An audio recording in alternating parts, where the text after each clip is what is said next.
Hello बच्चों, ये JEE में 2023 का क्वेश्चन है 8 अप्रैल शिफ्ट 1 का।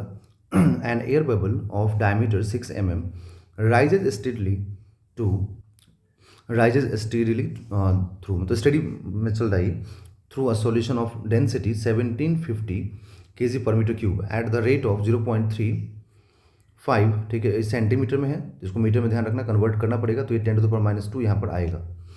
The coefficient of viscosity of the solution neglect density of air, air density को नेग्लेक्ट करना पड़ेगा आपको, तो पास्कल में बताना है आपको। ठीक है, मतलब कोफिशिएंट ऑफ विस्कोसिटी का यहाँ पे यूनिट दिया हुआ है ना, पास्कल सेकेंड। तो ये हमें बताना, जी का वैल्यू जरूरत पड़ने पे हम लोग को 10 लेना है। तो मतलब ये हुआ कि एयर बबल ना जब यहाँ पे मूव करेगा, जब एयर बबल जब ऊपर की तरफ जाएगा, तो क्यों जाएगा ऊपर, क्यों यहाँ पर एक बायोंसी फोर्स काम करेगा। ठीक, एक मिनट, यहाँ पर एक बायोंसी फोर्स काम करेगा ऊपर में, अपवर्ड डायरेक्शन में। तो हम लोग बोलेंगे बायोंसी फोर्स इधर हो जाएगा और इधर में हो जाएगा विस्कस फोर्स। ठीक है, तो बायोंसी फोर्स, विस्कस फोर्स। ठीक, तो हम लोग लिखेंगे यहाँ पर कि buoyancy force is equal to viscous force, क्योंकि स्टेडी मतलब रेट से जा रहा है। तो स्टेडी रेट से जाने का मतलब होता है कि यहाँ पर एक्सेलरेशन ज़ीरो होना, और एक्सेलरेशन ज़ीरो होने का मतलब होता है कि नेट फोर्स ज़ीरो होना, और नेट फोर्स ज़ीरो होने का मतलब होता है कि ये दोनों फोर्स आपस में बैलेंस कर लिया होगा, तभी जाके स्टेडी स्टेट से जाएगा ये। ठीक है, ठीक है, समझ में आया आप लोगों को। तो यहाँ पर लिखेंगे हम लोग बायोंसी फोर्स क्या होता है। बायोंसी फोर्स होता है total volume of object inside liquid into density of liquid into g, ये बायोंसी फोर्स होता है। तो अब जो ये जो है ना, ये देखिए, ये एयर बबल है, तो एयर बबल तो कम्प्लीटली लिक्विड के अंदर ही होगा ना, कम्प्लीटली लिक्विड के अंदर होगा, इसलिए कंप्लीट वॉल्यूम एयर बबल का लेंगे हम लोग, is equal to viscous force कितना होता है according to Stokes law, 6π Etah into are into we, जहाँ पे आर क्या है, आर है इस बबल का रेडियस, वी क्या है, तो जिस स्पीड से जा रहा है ऊपर वो, इसको हम टर्मिनल वेलोसिटी भी बोलते हैं, इसको टर्मिनल वेलोसिटी भी बोला जाता है। ठीक है, और ये क्या है, ये वॉल्यूम है, ध्यान रखिएगा, ये वॉल्यूम है, तो वॉल्यूम को क्या लिख देंगे, 4/3πr³ जो बबल का वॉल्यूम है, इंटू डेंसिटी ऑफ लिक्विड, तो डेंसिटी है ना, सॉल्यूशन का जो डेंसिटी है ना वो दिया हुआ है कितना, 1750।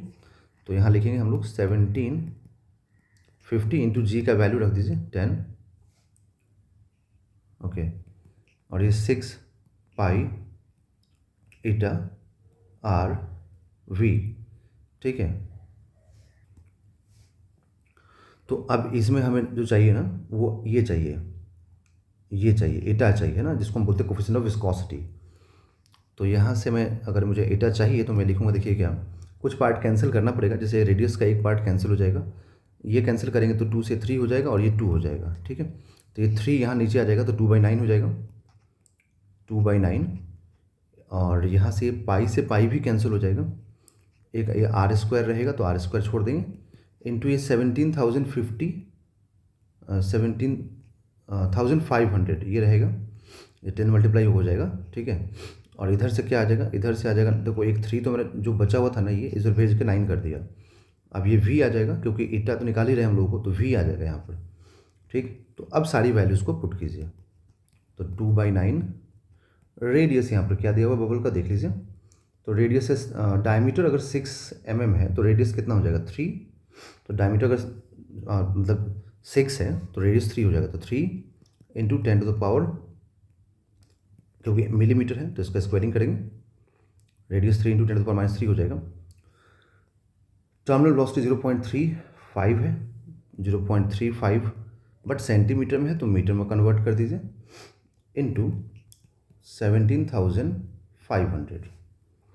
ओके, तो अब यहाँ से ये 2/9 और ये 9 इंटू 10⁻⁻6 हो जाएगा, इंटू 17,500 डिवाइडेड बाई, यहाँ लिखेंगे हम लोग 35 इंटू 10⁻⁻4 कर देंगे इसको, 0.35 को 35 कर दे रहा हूँ मैं, 9 से 9 कैंसिल हो गया।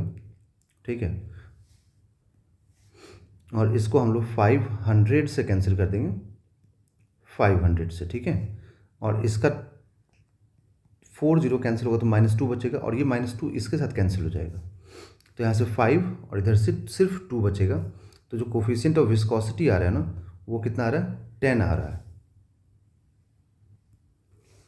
ठीक है, तो यहाँ पर कोफिशिएंट ऑफ विस्कोसिटी 10 आया, दैट मीन्स कि मुझे यहाँ पर क्या पुट करना चाहिए 10, तो आंसर विल बी 10।